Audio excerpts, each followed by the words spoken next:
दो best mental models हैं यानी थिंकिंग मेथड्स हैं। एक तो इलॉन मस्क का फेवरेट है जो कि सबको पता है और वो है first principle way of thinking. where you're trained to think about first principles and did a sort of a first principles analysis of a rocket, just broke down the materials. that it's good to think in terms of the physics approach of first principles. Did a first principles analysis of what would be most optimal. It's important to reason from first principles rather than by analogy. लेकिन क्या आपको दूसरा secret mental model यानी सोचने का तरीका पता है जिसे इलॉन मस्क और दुनिया के मोस्ट सक्सेसफुल लोग यूज करते हैं? आई नो नहीं पता, और आज की इस वीडियो में हम यही देखेंगे।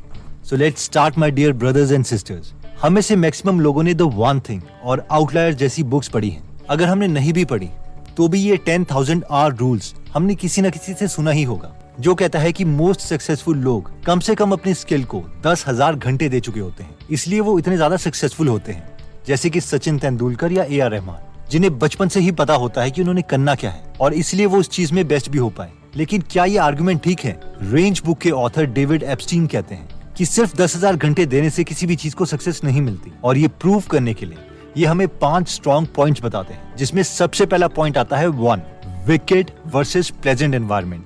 10,000 आवर्स की स्टोरी को प्रूव करने के लिए मैक्सिमम लोग टाइगर वुड्स की स्टोरी बताते हैं। टाइगर वुड्स जब 7 महीने के थे तो उनके डैड ने गोल्फ पटर उनके हाथ में पकड़ा दिया था ताकि बेबी वॉकर में भी टाइगर वुड्स जहां भी जाएं उसे घसीटते रहें। 10 महीने में वो छोटा टाइगर वुड्स अपने डैड की गोल्फ स्विंग को कॉपी करने लगा था।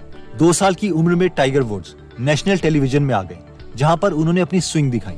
जब टाइगर वुड्स 4 साल के हो चुके थे तो उनके डैड सुबह 9 बजे गोल्फ कोर्स छोड़ देते और शाम को 8 घंटे बाद लेने आते। 8 साल की उम्र में टाइगर वुड्स ने अपने डैड को गोल्फ में हरा दिया था और 21 साल की उम्र तक टाइगर वुड्स दुनिया के बेस्ट गोल्फर बन चुके थे। ऑब्वियसली स्टोरी से लगता है कि ये 10,000 आवर रूल काम करता है कि एक ही चीज को तुम टाइम देते रहो और तुम बेस्ट बन जाओगे। लेकिन एक और स्टोरी है एक लड़के की। ये लड़का है जिसे बचपन में नहीं पता था कि उसने करना क्या है, ना ही उसके पेरेंट्स ने उसे पुश किया कुछ करने के लिए। वो जो चाहता था उसके पेरेंट्स उसे करने देते। उसने स्कीइंग भी की, रेसलिंग भी की, swimming, skateboarding, basketball, handball, tennis, table tennis और इवन बैडमिंटन भी किया। काफी सारे स्पोर्ट्स को सैंपल करने के बाद धीरे धीरे इनका इंटरेस्ट टेनिस में आ गया और 30 साल की एज में जब एथलीट्स रिटायरमेंट की तरफ जा रहे होते हैं, ये लड़का फिर भी टेनिस में नंबर 1 रहा और इस लड़के का नाम था रॉजर फेडरर। एक इंटरव्यू में रॉजर की मां ने कहा था कि हमारे पास रॉजर के लिए कोई भी प्लान नहीं था, ना ही प्लान ए और ना ही प्लान बी। इसने बहुत सारे स्पोर्ट्स खेले, उसमें से एक पसंद किया और उसमें बेस्ट हो गया। दोनों टाइगर वुड्स और रॉजर अपनी गेम में बेस्ट हैं, लेकिन इनकी जर्नी डिफरेंट है। टाइगर वुड्स स्टार्टिंग से एक ही चीज में फोकस थे और उन्होंने कोई भी स्पोर्ट्स ट्राई नहीं किया था, जबकि रॉजर ने बहुत से स्पोर्ट्स ट्राई किए थे और एक में बेस्ट बने। तो सवाल ये है कि बेस्ट अप्रोच कौन सी है? ऑथर के अकॉर्डिंग बेस्ट अप्रोच रॉजर की है, जिसमें हम बहुत सी रेंज की चीजें ट्राई करते हैं। ऐसा क्यों है, इसे समझाने के लिए ऑथर विकेड और काइंड लर्निंग एनवायरनमेंट को समझाते हैं। काइंड लर्निंग एनवायरनमेंट वो होता है जहाँ पर गोल्स क्लियर होते हैं, रूल्स क्लियर होते हैं और जो कभी चेंज नहीं होते। जब भी हम कुछ करते हैं तो जल्दी फीडबैक मिलता है और जो काम हमें अगले साल करना है वो एग्जैक्टली सेम है जो हमने पिछले साल किया था, जैसे कि गोल्फ या फिर चेस की गेम, जिसके रूल्स कभी भी चेंज नहीं होंगे। दूसरा आता है विकेड लर्निंग एनवायरनमेंट, यानी यहाँ नेक्स्ट स्टेप्स और गोल्स क्लियर नहीं होंगे, रूल्स चेंज हो सकते हैं और अगले साल का काम पिछले साल से एकदम डिफरेंट है। जैसे कि बिजनेस, जहां पर कस्टमर का बिहेवियर पिछले साल के कंपैरेटिवली अगले साल बिल्कुल अलग होगा। ऑथर कहते हैं क्योंकि रियल दुनिया में विकेड लर्निंग एनवायरनमेंट है, इसलिए किसी एक चीज में ही स्पेशलाइजेशन अचीव करने से हमें एडवांटेज नहीं मिलेगी, बल्कि रेंज ऑफ चीजें सैंपल करने से एडवांटेज मिलेगी। नेक्स्ट पॉइंट कहता है द आउटसाइडर एडवांटेज। 24 मार्च 1989 को एक एक्सन वेल्डेज नाम की शिप, जिसमें ऑयल टैंकर्स थे, पहाड़ों से टकरा गई और 10.8 मिलियन गैलन ऑयल अलास्का के कोस्ट में गिर गया। जब ये ऑयल पानी से मिला तो ये इतना थिक हो गया कि इसे पानी से निकाल के वापस लेके जाना ऑलमोस्ट इम्पॉसिबल हो गया था। ये बहुत खतरनाक एनवायरनमेंट इम्पैक्ट था, जिसकी वजह से लाखों सी लाइव्स मर गई। 20 साल तक किसी को इसका सोल्यूशन नहीं मिला। Alaska oil spill recovery institute के हेड स्कॉट पीगू को यह पता चल गया था कि जो ऑयल इंडस्ट्री में ऑलरेडी स्पेशलाइज्ड लोग हैं वो इस काम को नहीं कर पाएंगे, क्योंकि अगर वो इस काम को कर सकते तो उन्होंने कब का कर दिया होता। इसलिए उन्होंने innocentive.com नाम की वेबसाइट में एक कॉन्टेस्ट रखा और कहा कि जो भी इस प्रॉब्लम का सोल्यूशन देगा उसे 1.5 लाख रुपए दिए जाएंगे। और इंडीड इसका सोल्यूशन मिल गया और ये सोल्यूशन आया जॉन डेविस नाम के एक शख्स से, जिसका ऑयल इंडस्ट्री से कोई भी लेना देना नहीं था। वो तो एक केमिस्ट था। एक्चुअली जॉन डेविस के साथ बचपन में एक इंसिडेंट हुआ था। एक दिन डेविस और उनका भाई कंक्रीट पर काम कर रहे थे और गर्मी की वजह से वो बहुत जल्दी हार्ड हो गया था। डेविस ने अपने भाई से पूछा कि अब क्या करें, तो उसके भाई ने डेविस को एक मोटर के आगे मेटल रॉड लगा के दे दी। जब उसे कंक्रीट के मिक्सचर में डाला तो वो दोबारा से लिक्विड बन गई और यही सोल्यूशन डेविस ने ऑयल रिकवरी इंस्टीट्यूट को दिया और 1.5 लाख रुपए जीत लिए। लेसन ये है कि जब हम बहुत सी चीजें सैंपल कर चुके हैं और जब हम उन एक्सपीरियंसेस को किसी डिफरेंट फील्ड में ले जाते हैं तो हम प्रॉब्लम्स को एक्सपर्ट्स के मुकाबले डिफरेंट नजरों से देखते हैं, इसलिए बहुत चांसेस है कि हम उन प्रॉब्लम को सॉल्व कर सकते हैं। इसी कॉन्सेप्ट को समझते हुए इलॉन मस्क ने भी 22 अप्रैल को कहा था कि जो भी इंसान या टीम एयर या ओशन से कार्बन को रिमूव करने का सोल्यूशन देगी उसे इलॉन मस्क की फाउंडेशन की तरफ से 750 करोड़ रुपए दिए जाएंगे। आई एग्री, ये बहुत ज्यादा अमाउंट है। एनीवेज, नेक्स्ट पॉइंट आता है lateral thinking and withered technology. 1980s में जब गेम इंडस्ट्री में सारे लोग गेम्स को और ज्यादा इंप्रूव करना चाह रहे थे, ग्राफिक्स को बेटर बना रहे थे, जापान की निंटेंडो कंपनी के गनपाई युकाई ने कंप्लीटली डिफरेंट स्ट्रैटेजी खेली। उन्होंने कहा गो वाइड नॉट डीप, और इसलिए उन्होंने एक नई गेम लॉन्च करी जिसका नाम था गेम बॉय। इसमें कोई सोफिस्टिकेटेड ग्राफिक्स नहीं थे, बस नॉर्मल डॉट मैट्रिक्स वाले LCD लगे थे और टेट्रिस जैसी बेसिक गेम्स खेली जा सकती थी जो कि बाकी गेम्स के कंपैरेटिवली सस्ती थी और बहुत लोगों को पसंद भी आई। और इस स्ट्रैटेजी से निंटेंडो कंपनी ने बहुत पैसे कमाए। आई होप इस कॉन्सेप्ट से आप में से मैक्सिमम लोगों को सारेगामा कारवां पोर्टेबल डिजिटल म्यूजिक प्लेयर याद आ गया होगा और आप भी सोच रहे होंगे कि एप्पल के जमाने में ये पुराना रेडियो सिस्टम कौन लेगा। एनीवेज, नेक्स्ट पॉइंट कहता है learning to drop your familiar tools.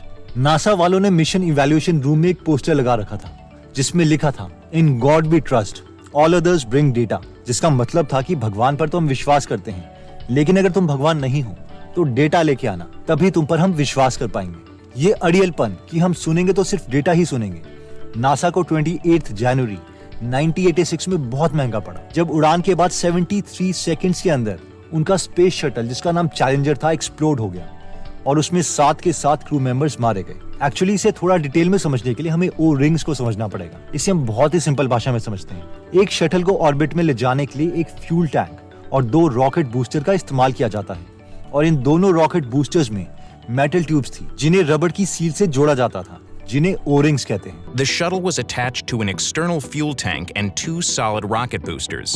Each of the boosters was constructed of joined metal tubes, and the field joints were sealed with 2 rubber gaskets called O-rings. Actually कम temperature की वजह से ये ओ-रिंग्स hard हो गए थे और इनका काम था कि ज्यादा टेम्परेचर से ये एक्सपैंड होके सील्स का काम करें और गैस को आगे ना जाने दें। The booster joints weren't behaving according to design. On several flights, especially those at cold temperatures, rocket propellant had blown by the primary O-ring. लेकिन इसमें कुछ लीक था जो बॉयस जॉली नाम के इंजीनियर को दिख रहा था। जब उसने ये नासा के मैनेजर्स को बताया कि मुझे ओ-रिंग्स में लीक लग रहा है, तो नासा के मैनेजर्स ने कहा कि डेटा से प्रूव करो, लेकिन बॉयस जॉली इसे डेटा से प्रूव नहीं कर पाए। ये एक इंट्यूटिव एनालिसिस थी, इसलिए नासा के टॉप मैनेजर्स ने फ्लाइट के लिए हाँ कर दी और जिसका रिजल्ट निकला चैलेंजर स्पेस शटल की एक्सप्लोजन। तो हमारे लिए लेसन ये है कि अपने पुराने मेथड्स में हमें बहुत एडमेंट नहीं होना चाहिए और रेंज ऑफ एक्सपीरियंसेस को ट्राई करने के लिए रेडी रहना चाहिए। 5th पॉइंट कहता है कि create a set of first principles. जब भी हम नई नई चीजें सीखते हैं, उन्हें सैंपल करते हैं, तो हर एक फील्ड से हमें उनके फर्स्ट प्रिंसिपल्स मिलते हैं, यानी बेसिक रूल्स मिलते हैं। और जब हमारे पास काफी सारी फील्ड्स के फर्स्ट प्रिंसिपल्स इकट्ठे हो जाते हैं तो उन फर्स्ट प्रिंसिपल्स से हम बहुत से कंक्लूजन्स निकाल सकते हैं जो कि एक एवरेज इंसान नहीं निकाल पाएगा और यहीं से हमें ग्रेट आइडियाज मिलते हैं। इलॉन मस्क इस चीज को कुछ इस तरीके से समझाते हैं कि जब हम रेंज ऑफ चीजों को सैंपल कर लेते हैं तो हमारे पास बहुत सारे फर्स्ट प्रिंसिपल्स इकट्ठे हो जाते हैं जो कि एक पेड़ की ट्रंक की तरह हैं। तो उनमें से जब हम कोई कंक्लूजन निकालते हैं तो वो पेड़ की ब्रांचेस बन जाती हैं। और इसी चीज पर great personality Leonardo da Vinci भी बिलीव करते थे। तभी उन्होंने सिर्फ एक ही चीज नहीं करी, बल्कि वो पेंटर भी थे, ड्राफ्ट्समैन भी थे, इंजीनियर, साइंटिस्ट, थियरिस्ट, स्कल्प्टर और इवन आर्किटेक्ट भी थे। तो दोस्तों, इस वीडियो में हमने देखा कि एक ही चीज में स्पेशलाइजेशन के बजाय पहले काफी चीजें सैंपल करो और फिर किसी एक फील्ड में एंटर करो, क्योंकि अगर हम डिफरेंट फील्ड्स में जंप करेंगे तो ये हमें एक आउटसाइडर एडवांटेज दे सकता है, जैसे कि जॉन डेविस को ऑयल सोल्यूशन में मिला था। इसके बाद हमने निंटेंडो कंपनी के गनपाई युकाई की स्टोरी भी देखी थी कि जहां पर सारी वीडियो गेम कंपनीज टेक्नोलॉजी में डीप जा रही थी, ग्राफिक्स इंप्रूव करी थी। वहीं पर निंटेंडो गेम कंपनी ने सस्ती LCD लेके गेम बॉय नेम की एक हैंड हेल्ड गेम बनाई और गेमिंग इंडस्ट्री को डोमिनेट कर दिया। फिर हमने नासा के चैलेंजर स्पेस शटल की केस स्टडी देखी कि कैसे उनका स्पेस शटल एक्सप्लोड कर गया, क्योंकि वो सिर्फ एक ही फिलॉसफी को मानते थे, डेटा डेटा डेटा और अपने पुराने बिलीफ्स को तोड़ ही नहीं पा रहे थे, यानी रेंज ऑफ एक्सपीरियंस के लिए रेडी नहीं थे। इसके अलावा हमने ये भी देखा कि हमें different set of first principles अपने ब्रेन में रखने चाहिए। इसे टी लर्निंग भी बोलते हैं, जिसमें टी की हॉरिजॉन्टल लाइन दिखाती है कि हमें काफी रेंज ऑफ चीजें ट्राई करनी चाहिए। टी की वर्टिकल लाइन हमें दिखाती है कि उन रेंज ऑफ चीजों में से एक या दो चीजें सिलेक्ट करो और उनमें बेस्ट बन जाओ, क्योंकि रियल एनवायरनमेंट एक विकेड लर्निंग एनवायरनमेंट है जो गोल्फ और चेस की तरह बिल्कुल नहीं है। अब हम जानते हैं कि आप में से मैक्सिमम लोग ये सोचे होंगे कि हम काफी सारे टॉपिक्स को कैसे सैंपल करें, उन्हें टेस्ट कैसे करें। सो डू नॉट वरी, हमने आपके लिए 150 से ज्यादा बुक समरीज डिफरेंट टॉपिक्स में हिंदी में फ्री में गीगल ऐप पर रखी हुई है, जिन्हें आप सुन सकते हैं और काफी सारे फर्स्ट प्रिंसिपल्स, थिंकिंग मॉडल्स अपने ब्रेन में इंस्टॉल कर सकते हैं। तो अगर आप रेंज ऑफ ग्रेट आइडियाज चाहते हैं तो आप गीगल एप्लीकेशन डाउनलोड कर सकते हैं, जो iOS और एंड्रॉइड दोनों में अवेलेबल है। इसका लिंक हम डिस्क्रिप्शन और फर्स्ट कमेंट में दे देंगे। अगर आप फ्री में इन्वेस्टिंग का कोर्स करना चाहते हैं तो वो आप हमारे दूसरे चैनल गीगल बिजनेस में कर सकते हैं। इसका लिंक भी हम डिस्क्रिप्शन में दे देंगे। दोस्तों, ये सारी बातें हमने आपको डेविड एप्स्टीन की book range, how journalist triumph in a specialised world से बताई है। एनीवेज दोस्तों, अगर आपको लगता है कि आपका कोई फ्रेंड या फैमिली मेंबर है जो कहता है कि यार मुझे पता ही नहीं चल रहा कि मैंने करना क्या है, मेरा पैशन क्या है, तो ये वीडियो आप उनके साथ जरूर शेयर कर सकते हैं, ताकि वो डरे नहीं और उन्हें पता चले कि हाँ, इस समय वो काफी टॉपिक्स टेस्ट कर रहे हैं और उन्हें अपना पैशन जल्दी मिल जाएगा। दोस्तों, अगर आप ऐसी नॉलेजेबल वीडियोस मिस नहीं करना चाहते तो सब्सक्राइब करने के बाद बेल का बटन दबाना मत भूलिएगा। आप कमेंट करके ये भी बता सकते हैं कि आप नेक्स्ट वीडियो किस टॉपिक पर चाहते हैं। जल्दी हम आपसे दोबारा मिलेंगे। जय हिंद।